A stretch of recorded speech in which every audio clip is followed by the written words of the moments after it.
Bonjour tout le monde et bienvenue sur ma chaîne YouTube. J'espère que vous allez bien. Donc on va continuer les exercices. Si vous êtes nouveau, veuillez vous abonner pour ne pas rater les prochains cours.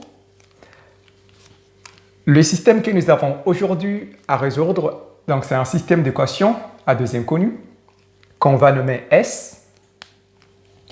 Et on nous demande de résoudre ça par la méthode de substitution. Donc, résoudre ça par la méthode de substitution, c'est quoi? C'est de soit partir de 1 ou de 2.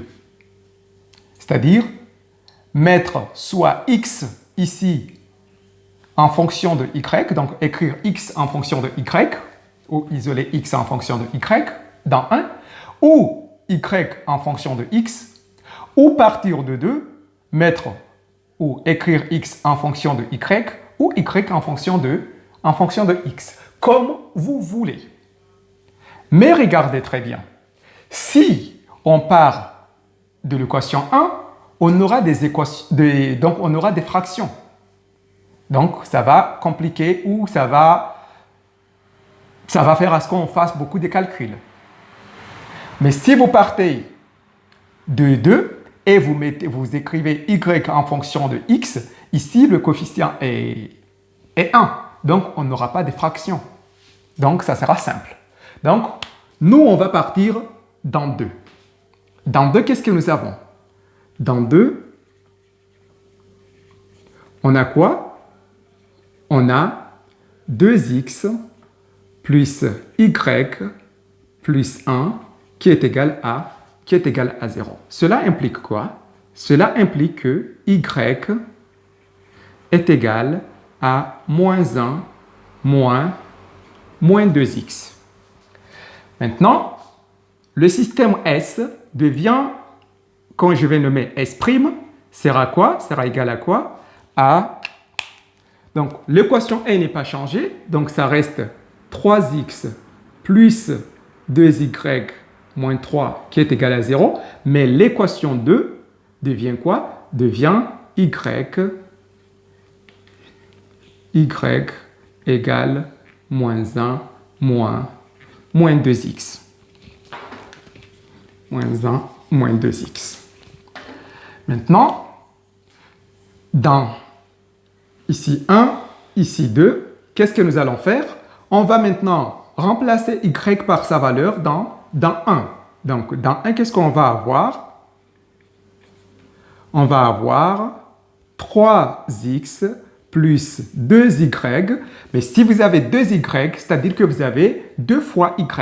Mais la valeur de y, c'est quoi? C'est moins 1 moins 2x. Donc, moins 3. Et ceci est égal à 0. On va donc faire les calculs. Qu'est-ce que nous avons ici? On a 3x. 2 fois moins 1, c'est moins 2. 2 fois moins 2x, c'est moins 4x. Et ceci, moins 3, est égal à 0. 3x moins 4x, c'est moins x. Moins 2 moins 3, c'est moins 5. Et ceci est égal à 0. Ce qui implique quoi? Ce qui implique que moins x est égal à 5, ce qui implique que x égale à moins 5. Si moins x est égal à 5, cela implique que x est égal à moins 5. Maintenant, qu'est-ce que nous avions dans 2? Dans 2, on a ici, on a que y est égal à moins 1 moins 2x. Cela implique quoi? Cela implique que y est égal à moins 1 moins 2 fois x, mais x est égal à moins 5. D'où y est égal à combien? Moins 1, moins 2 fois moins 5, c'est 10, pardon. 10 moins 1 est égal à 9. D'où nous avons notre solution, le couple x, y. On écrit le résultat, donc c'est le couple x, y, ça s'écrit comme ça, ou comme ça, x, y. Donc, la solution S est égale à quoi? La valeur de x en premier, qui est moins 5, puis la valeur de y qui est 9. On peut l'écrire comme ça, ou on peut écrire aussi que s est égal à combien? À moins 5, 9. Comme ça.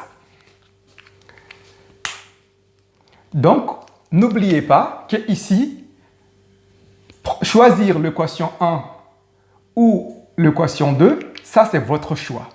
Vous pouvez partir de la première équation comme vous pouvez partir de la deuxième équation. Vous pouvez écrire x ici en fonction de y, comme vous pouvez écrire y en fonction de x. De même ici, vous pouvez mettre x en fonction de y ou y en fonction de x. Mais veuillez prendre ici par exemple, c'est bien ou bien c'est mieux, c'est facile de prendre le y. Pourquoi? Parce que le coefficient est 1. Comme ça, on évite les fractions. C'était tout pour aujourd'hui. J'espère que vous avez appris quelque chose et que vous avez compris la méthode de substitution. Si vous avez des lacunes, n'hésitez pas à commenter. Je vais vous répondre avec plaisir. Je vous souhaite une excellente journée. Au revoir.